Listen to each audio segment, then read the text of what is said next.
Hello everyone, welcome to nursing quiz page and nursing quiz channel. This is the second part of NICU. मैंने NICU related already part 1 upload कर दिया। ये part 2 है। Part 2 से मैंने 10 question लेकर आया। अगर आप लोगों को ये वीडियो फर्स्ट से एंड तक देखना है तो please subscribe my YouTube channel and like this video. So let's go. This is the first question from part 2। Blue is discolouration of lips and tongue in newborn indicates. Option A pallor, option B jaundice, option C cyanosis and option D arrhythmia. The correct answer is option C. Option C cyanosis is the correct answer. यहाँ पे बोला blue is discolouration of lips and tongue in newborn indicates. हम लोगों को पहले ही पता है blue is discolouration of skin it's called cyanosis. यहाँ पे ऑप्शन है पैलोर, पैलोर नहीं होगा। जॉन्डिस, जॉन्डिस तो नहीं होगा। ये ब्लू इज डिस्कलरेशन नहीं होगा, ये होगा येलो डिस्कलरेशन। एरिथमिया भी नहीं है, red. And cyanosis is the correct answer. Cyanosis is the correct answer. Next question. The umbilical cord normally falls off within option A 3 to 5 days, option B 5 to 7 days, option C 7 to 10 days, and final option 10 to 14 days.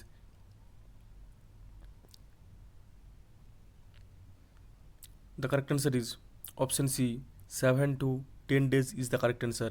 यहाँ पे क्या बोला? The umbilical cord normally falls, मतलब umbilical cord normally fall कितना days में होता है? 3 থেকে 5 दिन में, ये नहीं है। 5 থেকে 7 दिन में, ये भी नहीं है। मतलब 7 दिन से ज़्यादा चाहिए।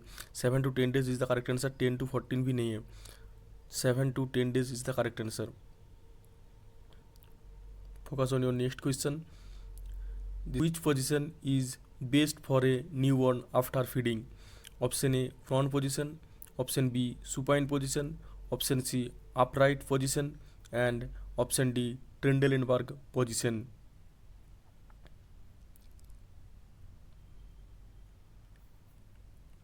The correct answer is option C. Upright position is the correct answer.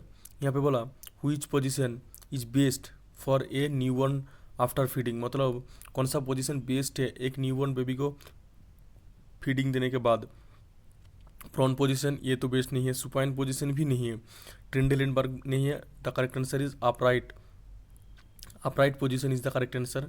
अगर आप लोगों को WBHRB, CHO, RRB staff nurse के लिए तैयारी करना है so you can come and join this video and subscribe my YouTube channel. Next question. Which reflex is absent in a normal newborn?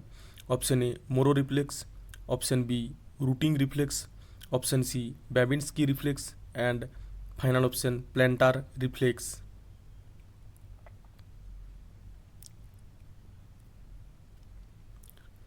The correct answer is option D. Option D plantar reflex is the correct answer. क्या बोला यहाँ पे? Which reflex is absent, मतलब कौन सा reflex absent है normal newborn baby का? Normal newborn baby का कौन सा रिफ्लेक्स एब्सेंट है? मोरो रिफ्लेक्स ये नहीं है, ये एब्सेंट नहीं है। रूटिंग रिफ्लेक्स भी एब्सेंट नहीं है। बेबिन्स की भी नहीं है। The correct answer is plantar. Plantar reflex is the correct answer. ये प्लेंटार रिफ्लेक्स न्यूबॉर्न बेबी के टाइम नॉर्मल न्यूबॉर्न बेबी का नहीं है तो होता है।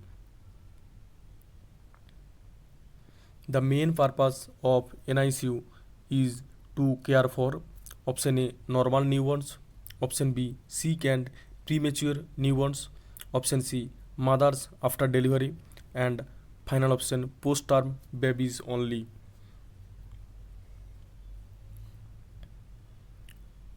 The correct answer is option B. Option B sick and premature newborns is the correct answer. क्या बोला यहाँ पे? The main purpose of NICU is to care for, मतलब मेन NICU का मेन पर्पस क्या है? NICU का मेन पर्पस क्या है? नॉर्मल न्यूबॉर्न्स का केयर करना नहीं है। मदर्स आफ्टर डिलीवरी, मतलब मम्मी को डिलीवरी के बाद NICU में एडमिट करना है, नहीं है। Post term babies only, post term baby भी नहीं है। जो करेक्ट आंसर है sick and premature baby. Sick patient भी रहेगा NICU में और प्रीमेच्योर बेबी भी रहेगा। ओके अगर आप लोगों को पता है पोस्ट टर्म बेबीज ओनली क्यों नहीं है, ओनली पोस्ट टर्म बेबी नहीं रहेगा। पोस्ट टर्म बेबी भी रह सकता है लेकिन वो पेशेंट को सीक होना चाहिए। Okay which of the following is the earliest sign of respiratory distress in a newborn? Option A cyanosis, option B chest retraction, option C nasal flaring and option D apnoea.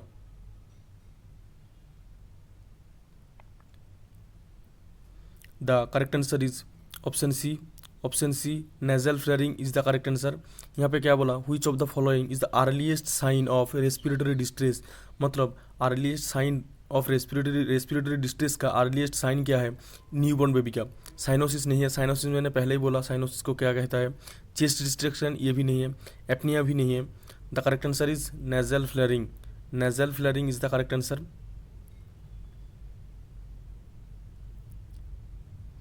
Meconium aspiration syndrome mainly occurs in option A preterm babies, option B postterm babies, option C low birth weight babies, and final option is D very preterm babies. The correct answer is option B postterm babies is the correct answer। यहाँ पे क्या बोला, meconium aspiration syndrome mainly occurs in preterm babies नहीं होगा, low birth weight ये भी नहीं है, वेरी प्रीटर्म भी नहीं है।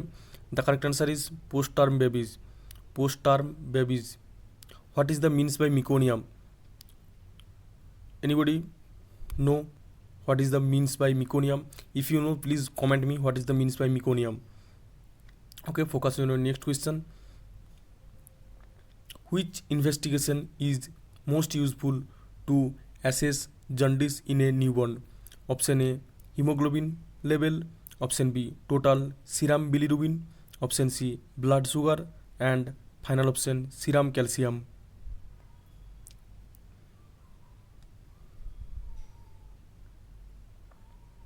The correct answer is option B total serum bilirubin।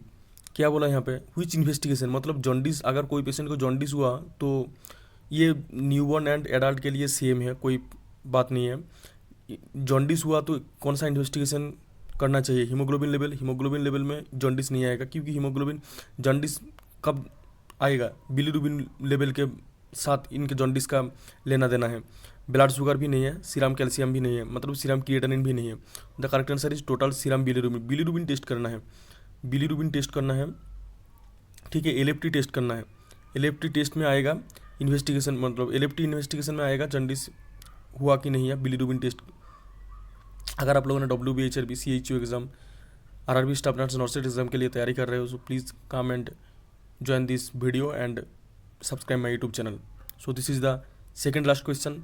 Normal oxygen सिचुएशन in a healthy newborn is option A 85 to 90%, option B 88 to 92%, option C 90 to 95%, and final option 95 to 100%.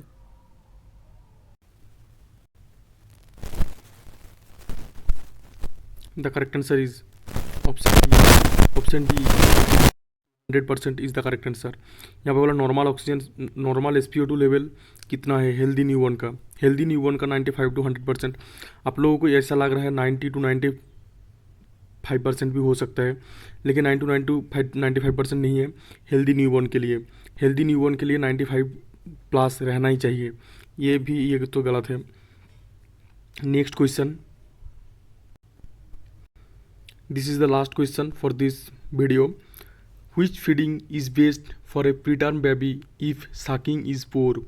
Option A direct breast feeding, option B cup feeding, option C gavage feeding, and option D spoon feeding।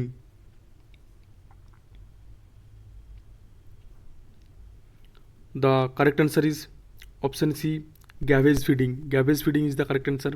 क्या बोला यहाँ पे, which feeding is best for preterm baby if sucking is poor, मतलब अगर कोई preterm baby breast feeding time पे साकिंग कम कर रहा है तो उस टाइम कौन सा फीडिंग देना चाहिए? डायरेक्ट ब्रेस्ट फीडिंग नहीं है, क्योंकि वो तो साकिंग ही नहीं कर रहा है। कप फीडिंग भी नहीं है। स्पून फीडिंग तो है नहीं होगा प्रीटर्म बेबी के लिए। So the correct answer is gavage feeding. Gavage feeding is the correct answer preterm baby के लिए, अगर साकिंग नहीं कर रहा है तो। यही है आज का वीडियो।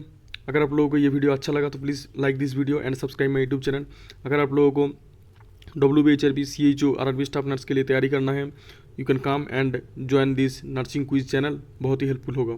सो बाय, गुड नाइट।